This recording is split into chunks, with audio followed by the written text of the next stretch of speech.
ਤੇ ਫਾਈਨਲੀ ਬੜਾ ਸਫ਼ਰ ਕਰਨ ਤੋਂ ਬਾਅਦ ਤਕਰੀਬਨ ਟਾਈਮ ਹੁੰਦਾ ਪਿਆ ਹੈ 12:10 ਹੁਣ ਪਹੁੰਚਿਆ ਲਾਹੌਰ ਵਿੱਚ। ਤੇ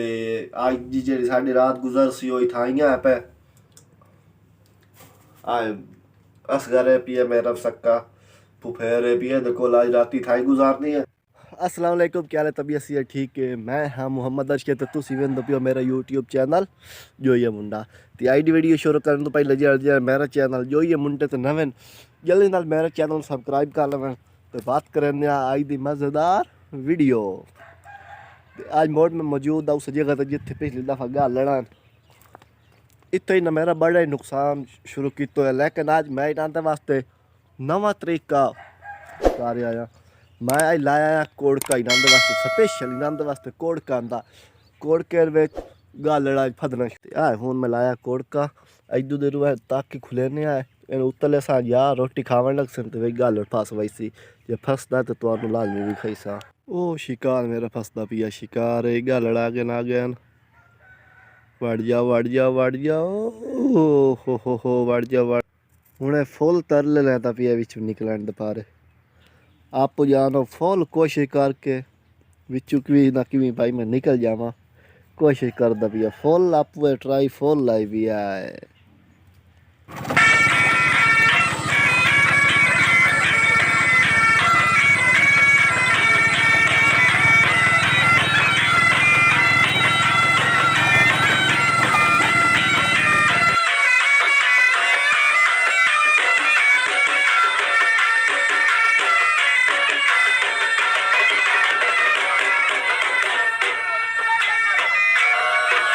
ते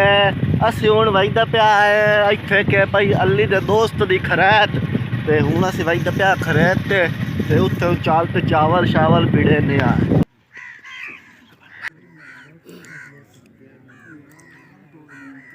ते असी खरैत तो खा खू के आ गया गाँव वापस खूह ते इत्थे खूह ते मैं मकई का ध्यान की ते अब्बू दा आया फोन एक फटाका चाया असी किसे दा कावां नूं उड़ावन वास्ते फटाका मरिंदा तो फोन आया भाई उन्होंने फटाके की वापसी ज़रूरत है भाई फटाका चाह तो जल्दी जा उन्होंने वापस कराया तो हूँ फटाका चाह तो उन्होंने वापस कराया हमने चाया चाया अली बुआ दे फटाका जो वापसी करना उन्होंने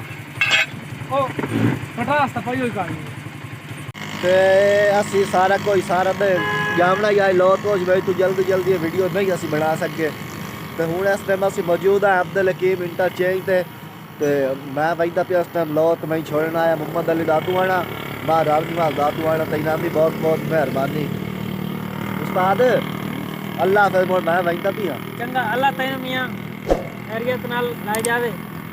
आमीन आमीन ते हुण इंशाअल्लाह गा मुलाकातों से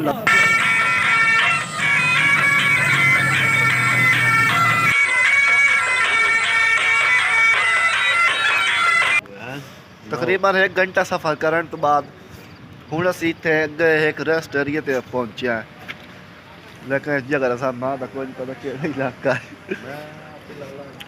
इंशाअल्लाह 2 घंटे लाहौर पहुंच जैसा है।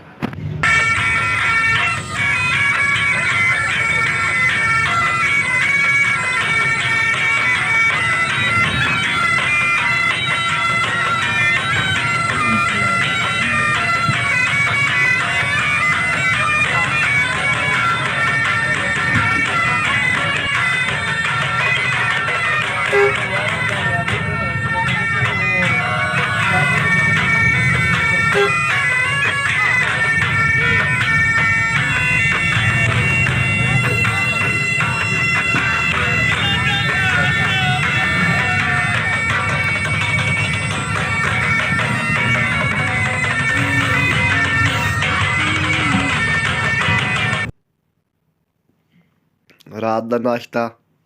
पराठे कोक चटनी काली चटनी चिट्टी तो फाइनली बड़ा सफ़र करने तो बाद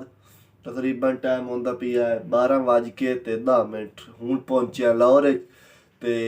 अज दी जिहड़ी साडी रात गुजर सी ओह इथाइयां पे आए असगर पिया मेरा सक्का फुफेर पिया देखो आज राती थाई गुजारनी है ਤੇ ਇਨਸ਼ਾਅੱਲਾ ਕੱਲ ਆਉਂ ਲਾਹੌਰ ਜੇ ਵਲੌਗ ਉਸ ਸ਼ੁਰੂ ਹੋ ਗਈ ਸੰਤੇ आई था करने आज वीडियो का एंड उम्मीद है ਤੁਹਾਨੂੰ ਸਾਡੀ ਵੀਡੀਓ ਪਸੰਦ ਆਈ ਹੋਵੇ। ਅਗਰ ਵੀਡੀਓ ਪਸੰਦ ਆਈ ਤਾਂ ਸਾਡੇ ਚੈਨਲ ਫਟਾਫਟ ਸਬਸਕ੍ਰਾਈਬ ਕਰ ਛੋੜੋ ਤੇ ਵੀਡੀਓ ਲਾਈਕ ਕਰ ਛੋੜੋ ਤੇ ਮੋਰ ਕਰਸਾ ਇਨਸ਼ਾਅੱਲਾ ਕੱਲ ਨਵੀਂ ਵੀਡੀਓ ਨਾਲ। तब तक के लिए अल्लाह हाफिज़।